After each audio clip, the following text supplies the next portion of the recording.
Halo, hai, Assalamualaikum semua. Okay, so dalam video ini kita akan tengok macam mana kita nak selesaikan soalan ini. So this one is one of the most voted questions from everyone lah.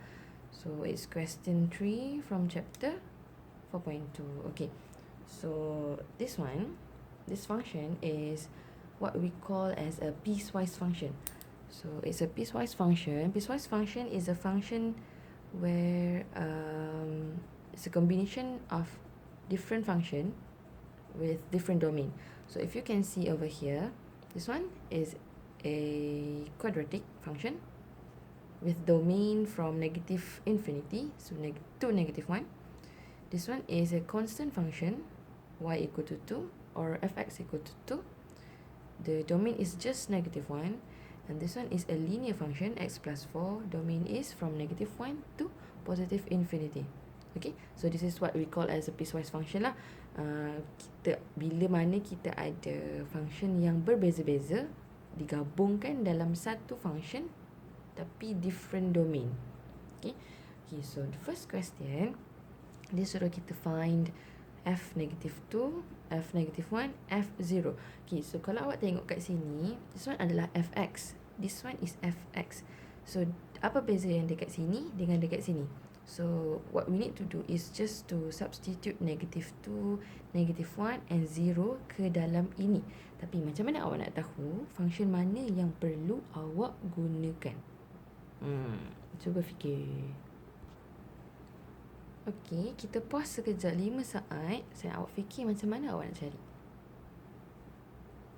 3, 4, 5. Okey, so kalau awak tengok dekat sini, dia ada 3 different domain kan. So what you can do over here is to make a number line. So the first one, awak buat satu number line. This one adalah x. So dia negative 1. Include ke tak include? This one ada equal tak? Tak ada kan? So maksudnya bulat kosong sahaja ke kiri. Sorry. Macam tu. Okay. So yang sini pula satu number line. X negative 1. Dia equal to negative 1. Maksudnya dia satu sini sahaja. Okay. Yang the last one. Negative 1. Dia greater than negative 1. So dia start from here. Include ke tak include? Bulat merah ke tak merah? Tak merah. Sebab sini tak ada equal. So ke kanan. Alright. Okay. So sekarang kita akan cuba untuk jawab soalan ini. Okay. So find f negative 2. So bila awak tengok negative 2 ni saya cakap tadi adalah x kan. So x kita negative 2 berada di range yang mana? So kalau awak tengok antara 1, 2, 3 ni, x negative 2 berada di mana? Di sini ke? Di sini ke? Ataupun di sini? So jawapannya adalah di sini. So negative 2 berada pada range negative infinity to negative 1. So kita akan gunakan function ini untuk menjawab yang ini. So cara nak tulis dia, buat je equal to minus negative 2 square. So apa awak akan dapat? Negatif 2 kuasa 2, 4. So 2 tolak 4 berapa? Negatif 2. Okay. So seterusnya, f negative 1. Negative 1. X equal to negative 1 berada di mana? Yang first ni tadi tak ada kan? Dia tak termasuk negative 1. So yang second lah jawapan dia. X is equal to negative 1. So kita akan masukkan 2 sahaja. Sebab dia constant. Ni, function kita adalah constant. So we just take these 2 and put it over here. Okay. So f0. 0 berada di dalam domain yang ini. So maksudnya kita akan substitute x equal to 0 ke dalam this one. So awak akan ambil 0 plus 4 equal to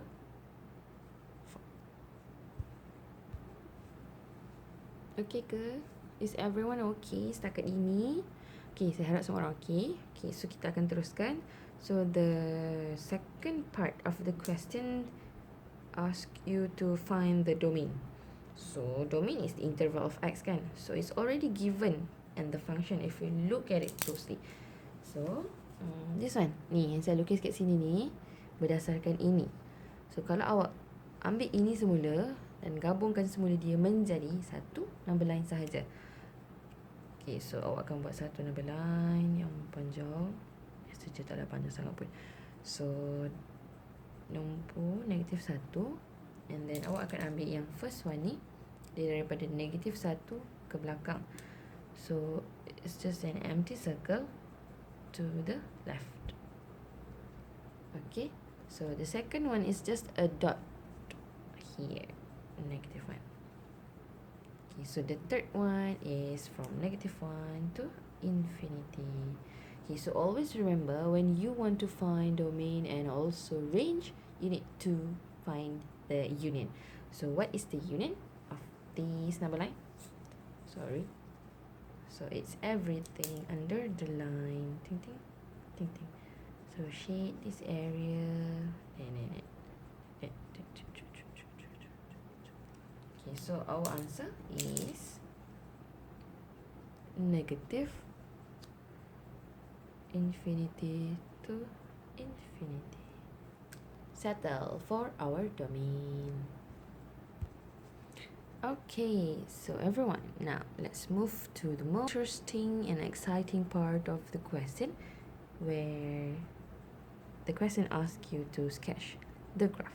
Okay, so we have 1, 2, 3 different graph over here with 1, 2, 3 different domain. So what you can do is to separate all the 3 different graphs. Like you need to sketch one by one. First you need to sketch this graph, second sketch this graph, and then you sketch this graph according to this domain, and then just combine them together in one graph. Okay, so we'll see how it goes. Okay, so first take a look at this one. So this one is graph number 1. Okay, so this one is a quadratic graph kan. Awak tulis je balik dekat sini supaya senang. So awak akan buat 2 tolak x square. The domain is x less than negative 1. Okay, so apa first step untuk kita buat?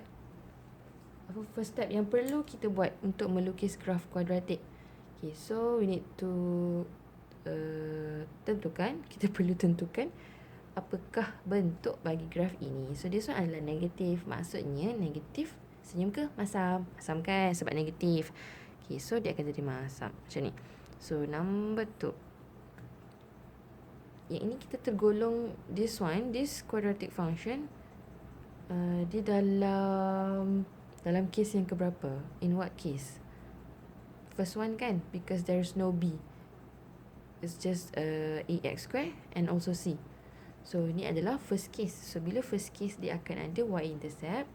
So y-intercept dia kita ambil ini terus. So y-intercept is when x equal to 0. So kita akan dapat y equal to this one. Sorry, this one. Ambil je terus 2 ni kat sini. Sepatutnya awak kena tulis mana.